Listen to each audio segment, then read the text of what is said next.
Hey folks, if you're listening to this podcast or you read InfoQ.com, you'd probably like to keep up on the latest trends in software. I invite you to follow your curiosity at QCon San Francisco, November 18th to the 22nd, where you'll hear directly from engineers who will share how they implement innovations in real-world scenarios. Explore tracks like engineering productivity, programming languages and paradigms for the next decade, generative AI in production, and the signature architectures you've always wondered about, which I'll be hosting. Come learn from practicing senior software developers on how they are adopting emerging trends. Find out more about the conference at QConSF.com. We hope to see you there.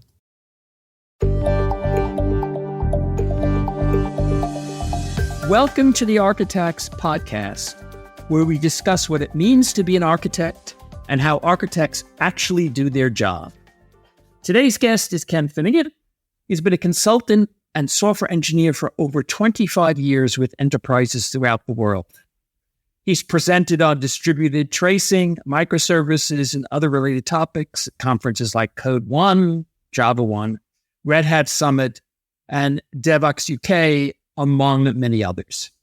He's a founder and member of the Common House Foundation, which helps open source to be sustainable.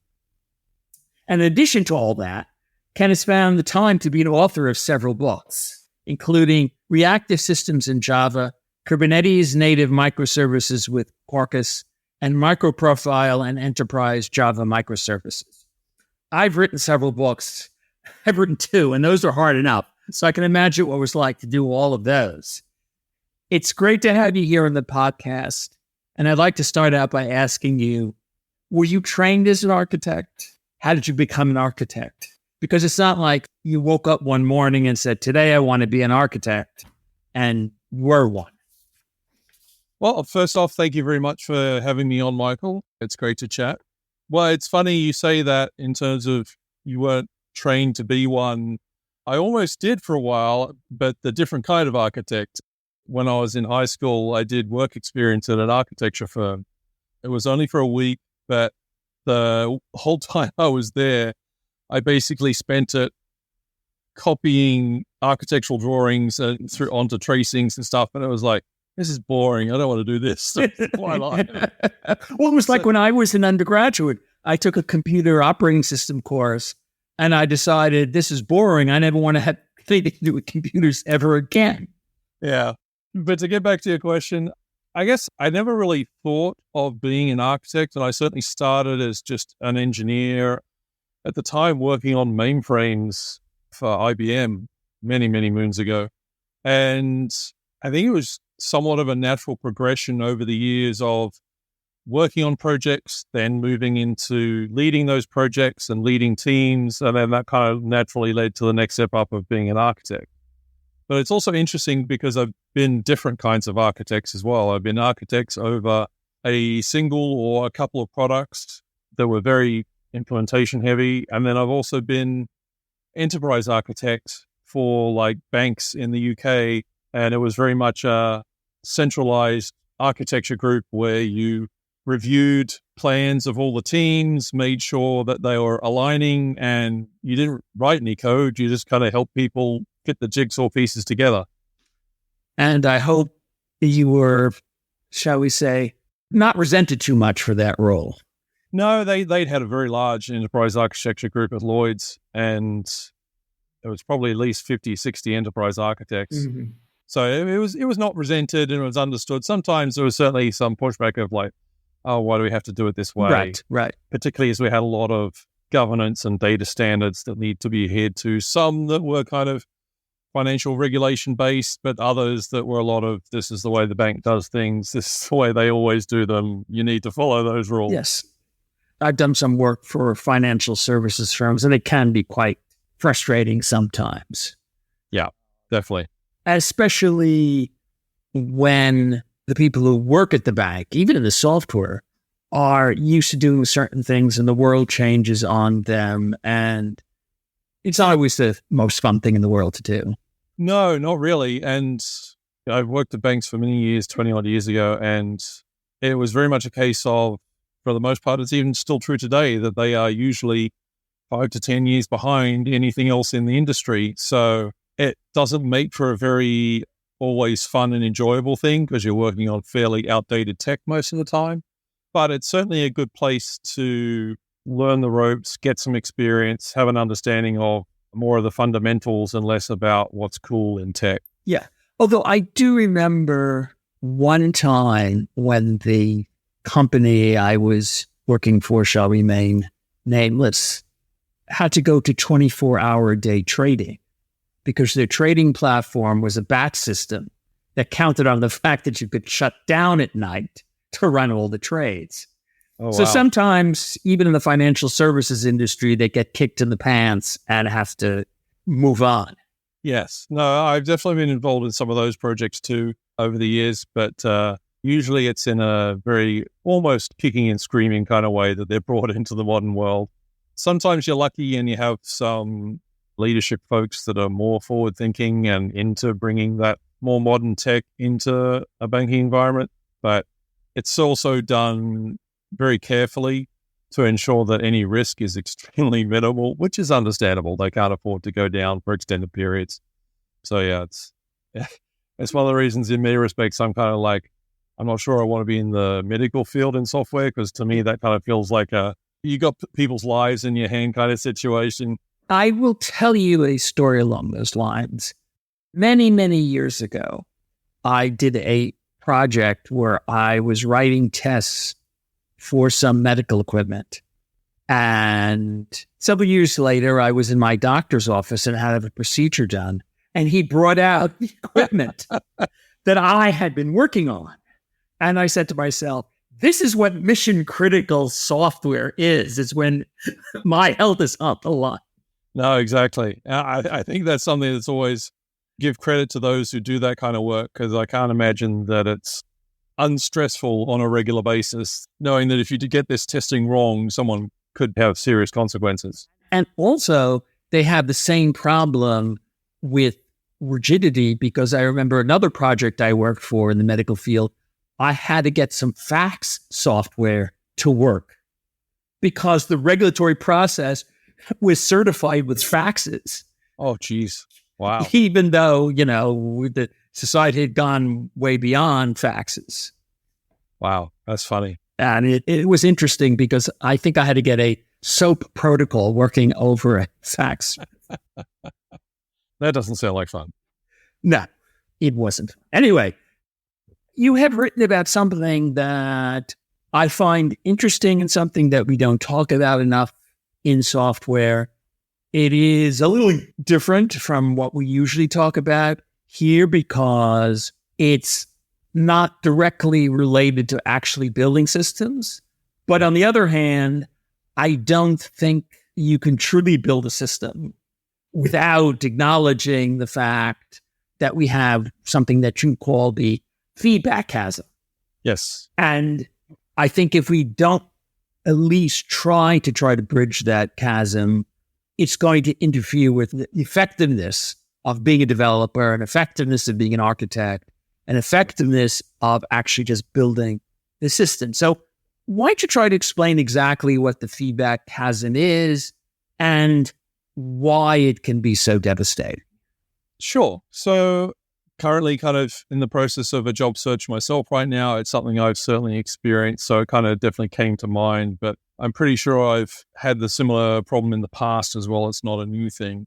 So the feedback chasm is essentially highlighting a gap between the feedback you receive from your current role or organization, whether it's from your manager, skip level managers, your peers, mentors, whoever it might be. They are very much going to be providing feedback that is focused to the role you have now, the org you have now, and to help you improve and take steps up on that ladder, whatever that might be in that organization. So it's very good to help you grow in that organization and the roles that they have in that organization. The gap and the chasm comes into play when you start then looking for future opportunities at different employers and needing to understand what they're looking for in the characteristics and traits. I'm kind of not really focused on the skills side of thing. It's more the characteristics and traits, but skills can play a part. that they're looking for when they're going through the hiring process, whether it be chatting with the hiring manager, the technical interviews. I know a lot of organizations have what they call behavioral style interviews, where they really get into your history and how you explain things and whether you do it well, and kind of really analyzing you as a person and how you communicate. Now, in those kind of interviewing situations, most of the time I've found that you don't really get any feedback from that process. You may get small comments here or there, but usually it's more to do with technical interviews of you didn't know these algorithms, or you weren't quite fast enough in getting to that conclusion, or you didn't explain yourself what you were thinking, because that's always the challenge with technical interviews, is having to think aloud and explain what you're thinking. So that kind of feedback can often happen, but it's very small and not very forthcoming in terms of you being able to grow and expand your skills and traits and characteristics into something that could in the future land that role. So that's the chasm between the feedback you get in your current role versus what you need when you're interviewing at places to say, okay, what am I missing as a person that meant I didn't get that role? And I feel like we're doing engineers in the industry a disservice by not providing that feedback, simply because it really narrows down our growth opportunities as an engineer or architect or whatever it might be to the company you're in, and hopefully finding a company that is looking for similar things. Because if you come across a company that's looking for something different, you're more likely to hit that chasm of you don't have that knowledge or experience or characteristics they're looking for that they'll be interested in you. I want to ask this sort of a clarifying question. Sure. You mentioned that in terms of looking for a new position at a different company, but couldn't that also happen if you're trying to make a lateral transfer in the same company or explore a different opportunity in the same company? I think it could, because if all the feedback you've been receiving in your current role is focused on a particular path at that organization. So, for example, if you're going from an IC kind of position to a manager position, or a technical position to more of a product manager kind of role, then I think the same thing would apply in terms of the feedback you've gotten for that IC role isn't necessarily applicable to either a manager or a product manager kind of role. So you kind of need to start from scratch again in terms of what am I missing to be able to make this a success. I sometimes think even within, trying to allow transfer, the company sometimes often doesn't want to give you that feedback because it sort of wants to keep you in a certain role. Yeah, there is that challenge. I've certainly found over the years, and I've read many stories online about this as well, is that there are some really great managers out there who, whether you stay with them or you go somewhere else, they just want to see you grow and succeed. And they are the ones that will help you with this kind of problem, irrespective of if it means you leaving them at some point in the future. But then there's, to your point, there are also lots of managers out there who are really focused on their own org and certainly want to help you grow, but maybe not so much that you end up leaving. Yeah. I mean, sometimes it may be the manager above the manager that has put such pressure on that manager. So maybe they would like you to grow, but it's not in their narrow self-interest to get you to grow. That is very true as well. Is in a kind of particularly a lateral move kind of situation. Yes. Your direct manager doesn't usually have a lot of say over whether that can happen. It's usually several layers up that something like that would have to be agreed. So let's run a sort of little thought experiment. You sort of hinted on what is effective feedback. So pretend you're interviewing me for a job and you want to give me effective feedback. Or you're interviewing a job and I have to give you effective feedback. What would you expect to hear? I mean, we can answer that question on several dimensions. One is purely content. The other is in terms of how the information is delivered, because very often how it gets delivered can be just as important as, for example, if somebody says to you, you lack A, B, C, D skills, but we can help you remedy that, as opposed to you don't have ABCD skills and goodbye. So how would you, in your ideal scenario, I know it's a little vague, so you can play with it as you think would be more helpful. How would you deliver that effective feedback? You make a good point there in terms of it's not just the feedback you're providing, but it's how you're providing it will have an impact.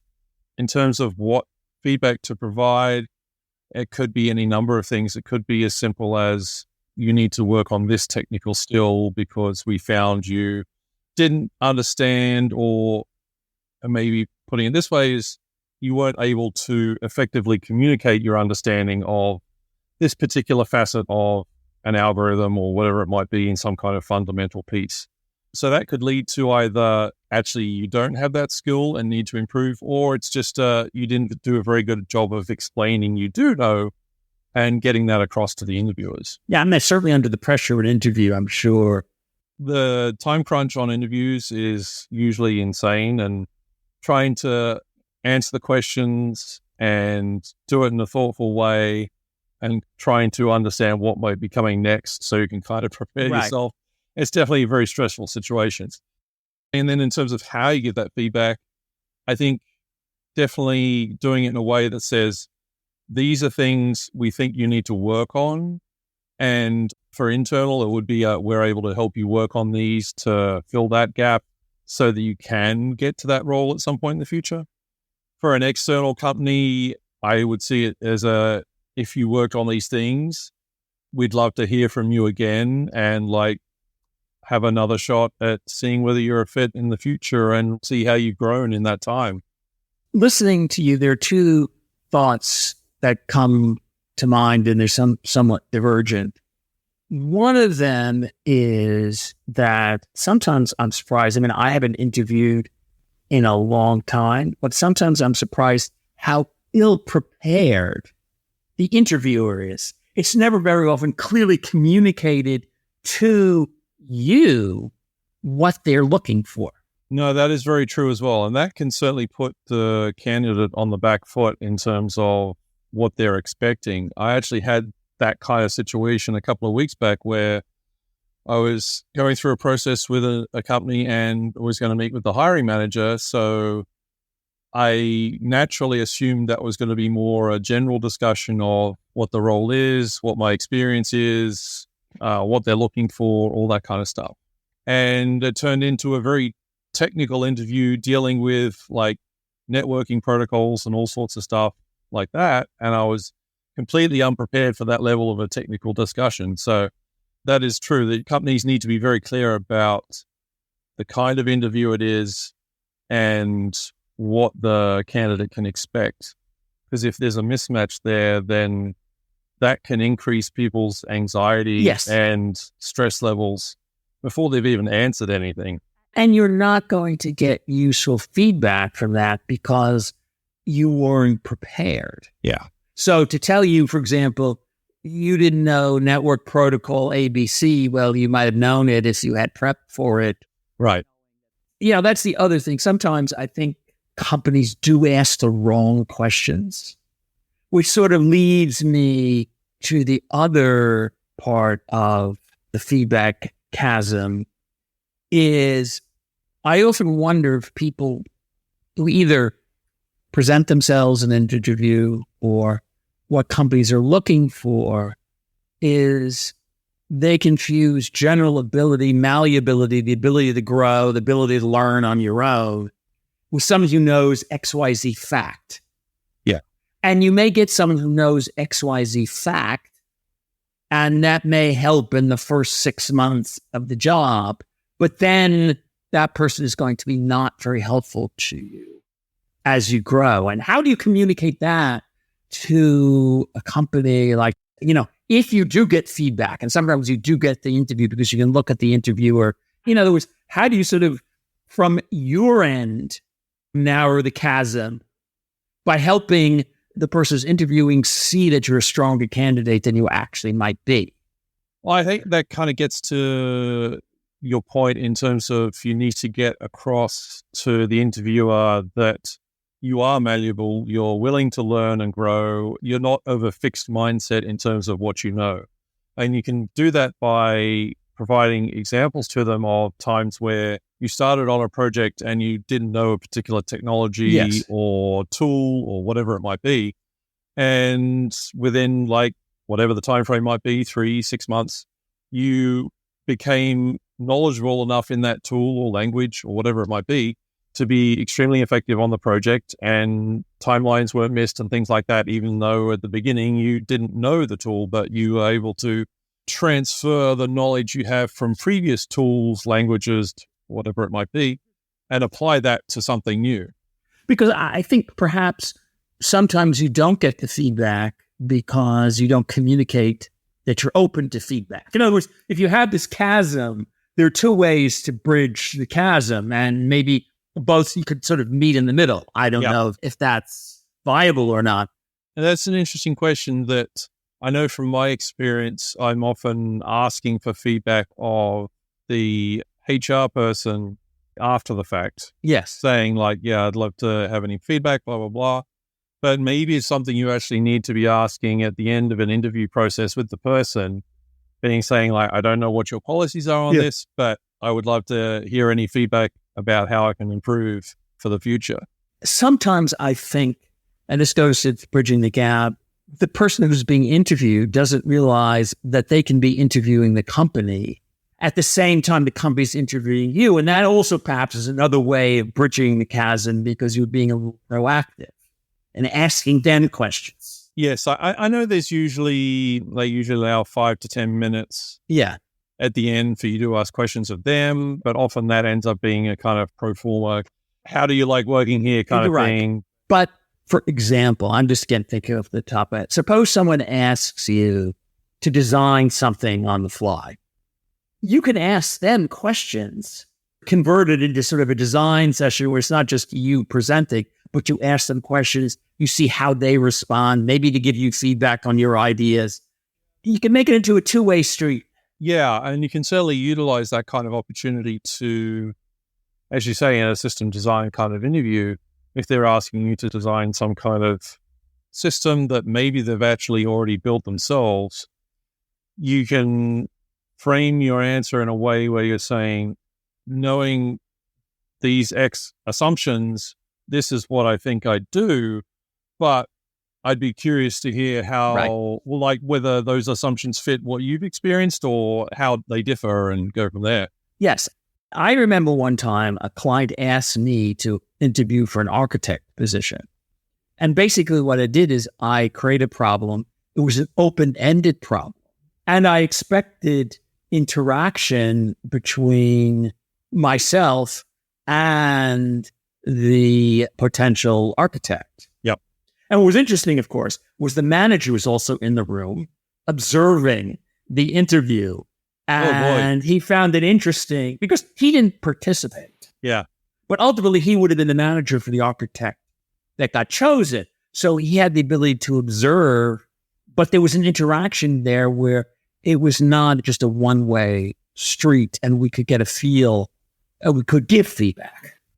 No, I think that's definitely important, is that interviews aren't a one-way street. And I know for candidates, it can be difficult to make that happen because you're in an environment and situation where it's like you're wanting to progress and wanting to say the right things. So you kind of don't want to like ruffle feathers or anything like that.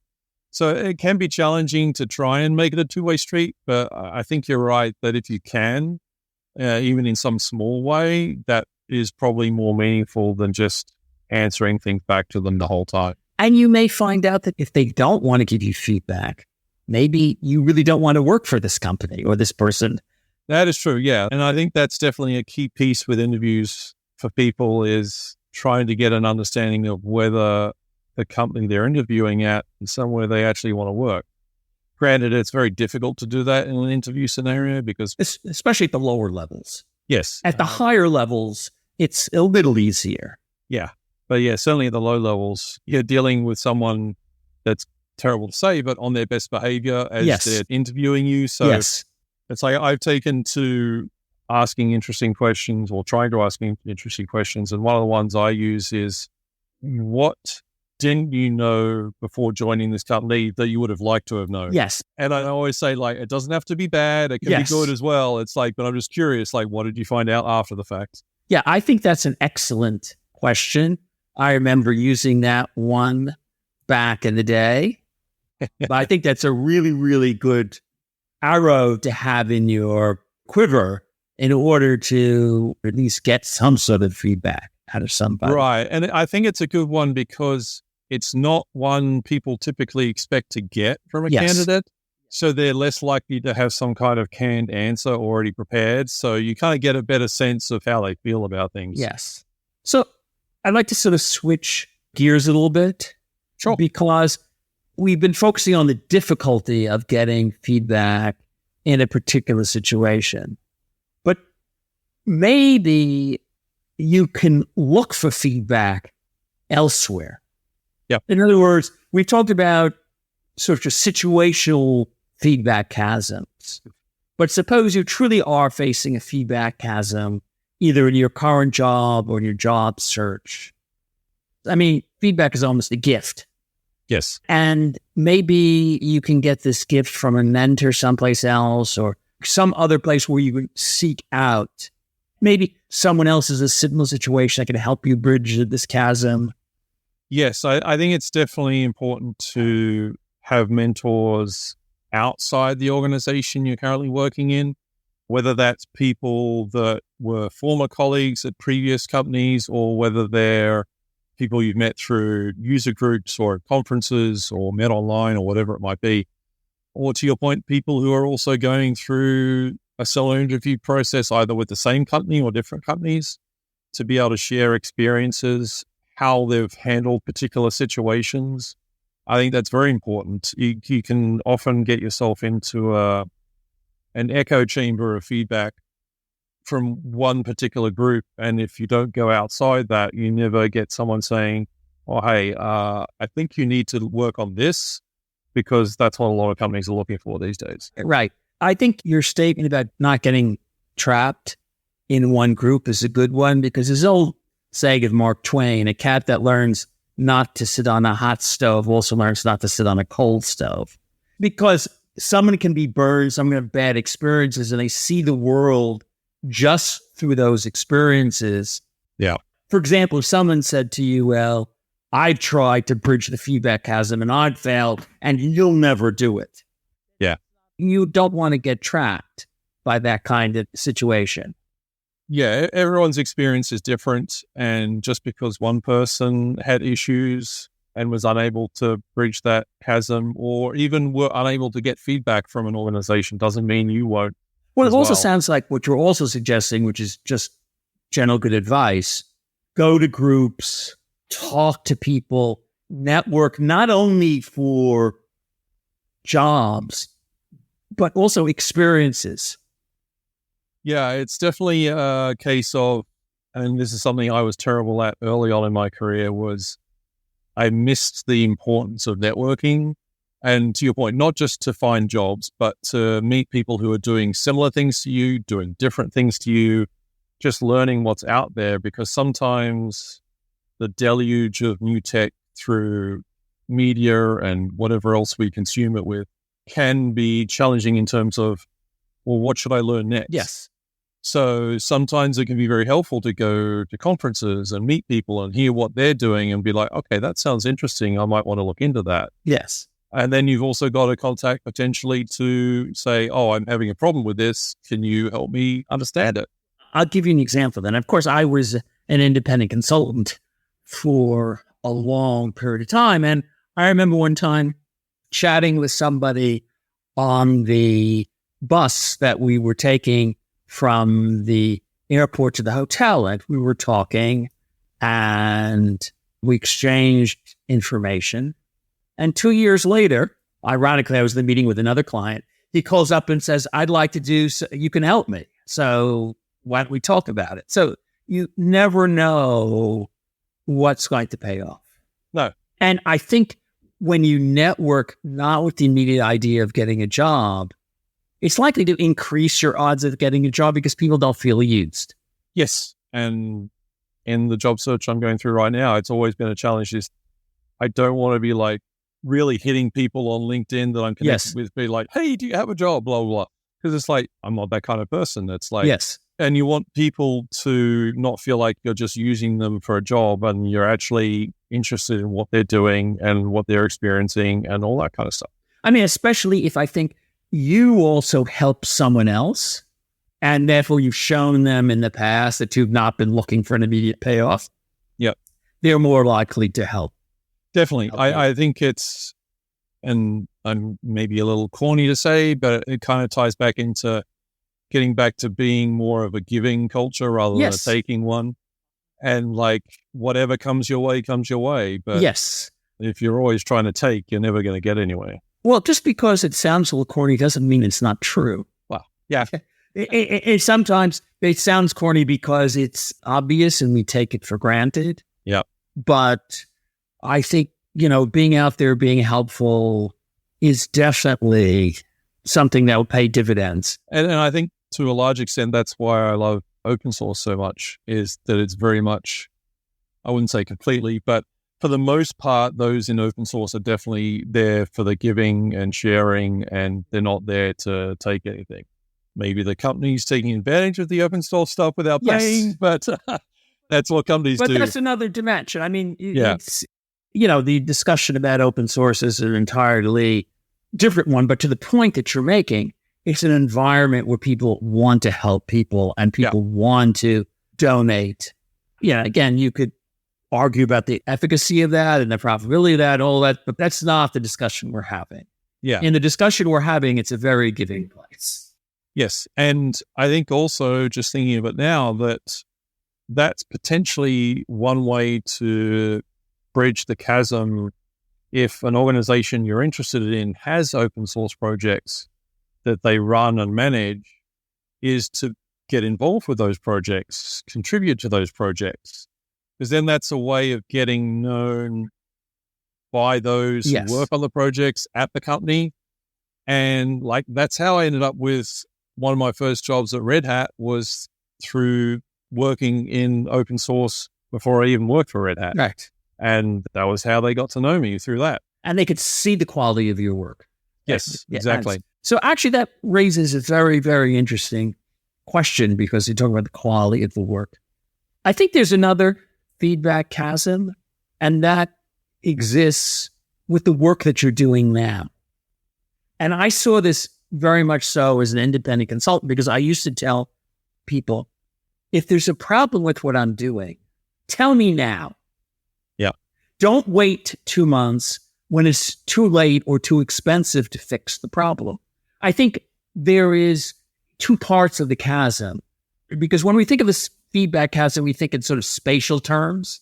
There's this two sides of a mountain and there's this gap in between, but there's also a temporal feedback chasm where you do get the feedback, but you don't get it at the right time. That's very true. It can often be the case with performance reviews. If they're only performed annually at your current company, it's like, first of all, you're often trying to remember things that happened 10 to 12 months ago. Yes. And then B, you get feedback on those. And then you're like, okay, I'm not really sure how to apply that now, because I can't go back and change anything that already happened. It's like, maybe I can use that going forward, but the timeliness of that feedback is another key aspect. Feedback today is 10 times more valuable than feedback in the future. Yes. There's a time value to feedback. Well, feedback in some sense is money. And maybe if companies started it that way, they would maybe have a little different attitude towards it. Maybe. It's funny you say it's like money, because I just had the thought of like, it's like investing. Yes. You get better returns by putting things in earlier. Yes. I mean, I get it that there's sometimes, for legal reasons, people have been burnt and they don't want to receive feedback, but certainly inside a company, the feedback chasm exists both in space and time. Yep. And I think if people would think of it in terms of ROI, maybe they would have a little different attitude towards it. Yeah, and certainly for the feedback chasm that's internal to an org, there's really no need to have it. Yes. It's like, it shouldn't be there at all. You should be able to get feedback from your managers or peers whenever you need it or whenever they see something that requires feedback. Yes. I mean, theoretically, Agile is sort of trying to solve that problem, but I don't think it's been completely successful in solving that problem. No, I think it tries to solve one set of problems and maybe creates a whole other set. Yeah, well, that's sort of the engineering life where it is it, the old joke about pick 2 out of 3. Yes, yeah. Is there anything else that comes to mind about the feedback chasm that, we haven't touched on? I think we've touched on pretty much most of it, but I just want to hammer again that this feedback chasm, whether internal or external, does really impact people's opportunity for growth and learning. And which means it impacts companies' ability to be better. Yeah. I want to come back to this ROI thing because very often managers, this is touchy-feely. This feedback thing, this is human, this doesn't make any sense. But when you point out to them that it actually makes dollars and cents different, somehow that changes their attitude. Yeah. It also highlights the growing importance of soft skills in the engineering world today. Yes. It's not just about what you can do technically. And it's like if you're unable or unwilling or uninterested to also provide feedback to others and receive feedback, and you certainly don't have to act on it if you feel like it doesn't apply for some reason. Well, that's good. That's a good point, too. That's your choice. Yes. That is a good point. That just because you get feedback, there's no obligation to act on it because you could think the feedback is wrong. Yeah. And maybe it is, and maybe they have a biased opinion. You just don't know, but you certainly want to be open to it. What you do with it is then entirely up to you. Yes. All right. So I found this interesting, and I hope the listeners find it interesting too, and thinks of ways that they can explain the importance of this to their team and the people who do the interviews, because I think you'll wind up with a better class of people if you're capable of doing this, and definitely people will be capable of growing. So now I get to the part of the podcast. It's always fun for me. I have my architect's questionnaire, which I sort of like to ask because to me it also sort of personalizes it and gets different people's perspectives on architecture. And what's your favorite part of being an architect? I think it's really being involved at the early stages of something and being able to set the direction of a product or a change in technical strategy and kind of like really having a say in the direction of things. A lot of times as an individual contributor, you're just handed down, we're doing this. And it's like, oh, okay.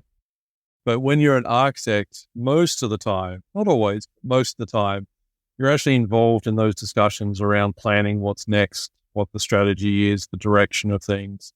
So it's kind of nice to be able to have some level of autonomy over where you're going with things as opposed to just being told this is what's happening. Conversely, what's your least favorite part of being an architect?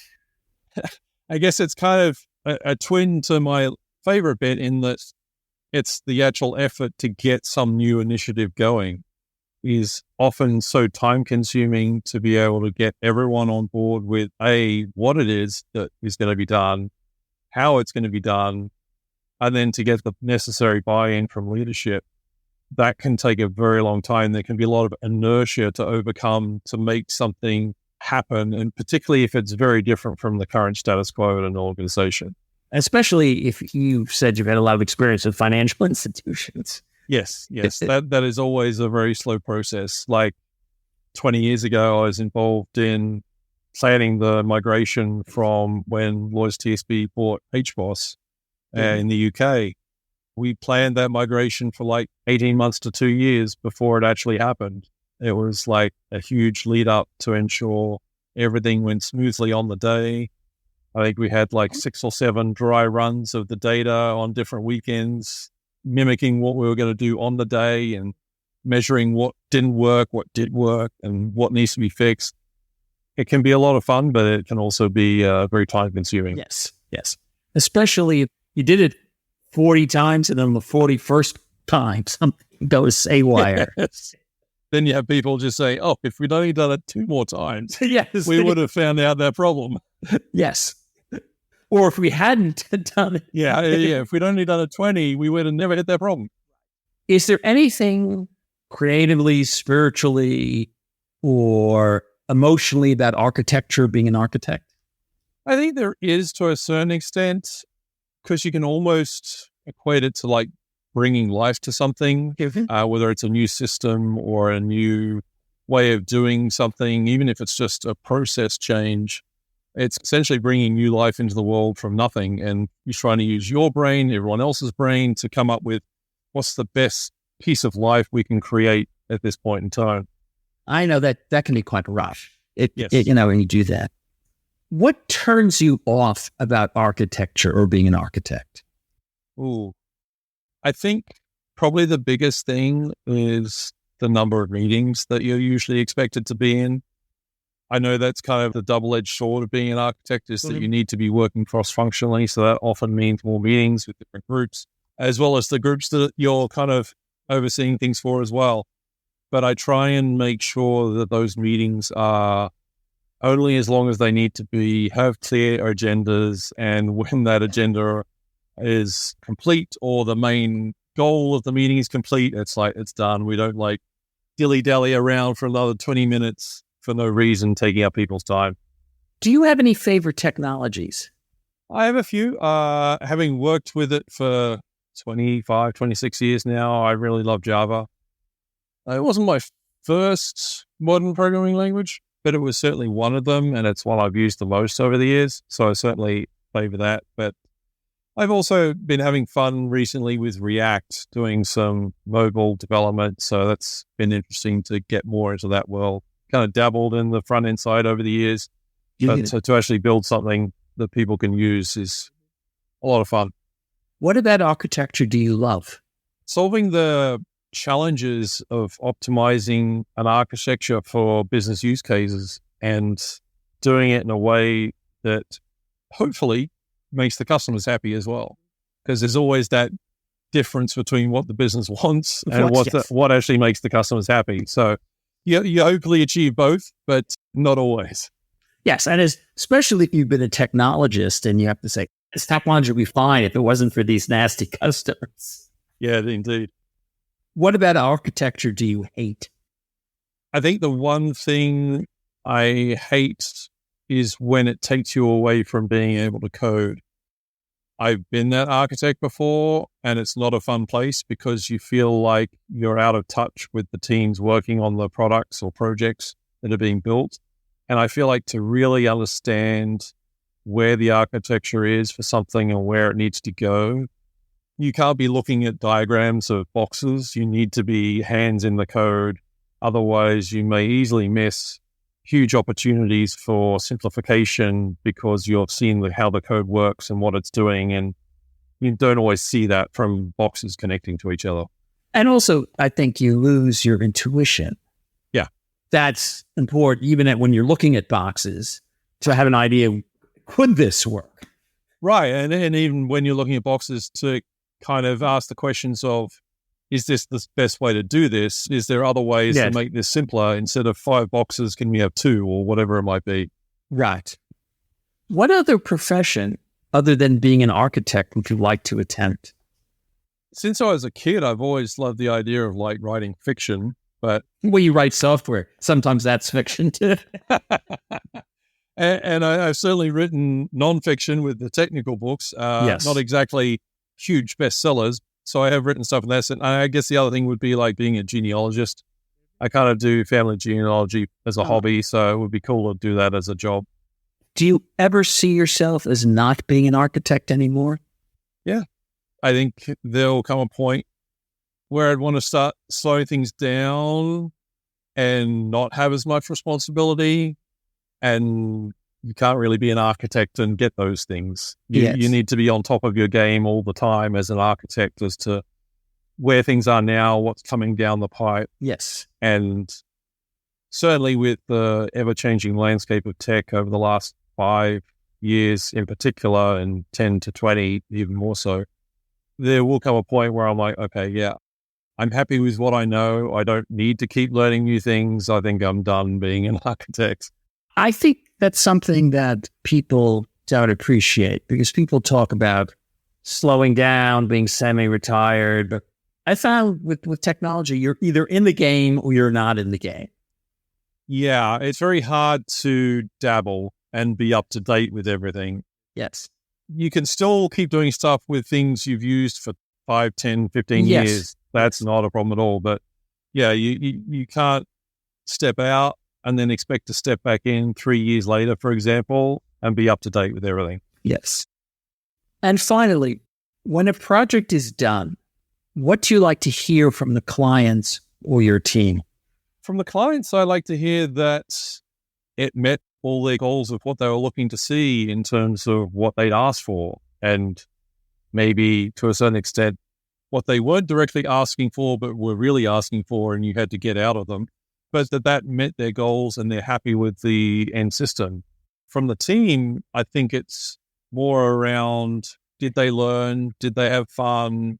And was it something, given the choice, they would do again? That's very interesting. Well, thank you very much. I enjoyed this interview or this discussion very much. I think it's something that we don't think about enough, but it is just as important, at least for the long-term success of a software organization, to understand how to bridge this feedback chasm. Definitely. Well, thank you very much for having me on, Michael. I really enjoyed it as well. And hopefully the listeners enjoy it. Okay, well, thank you very much. Thank you.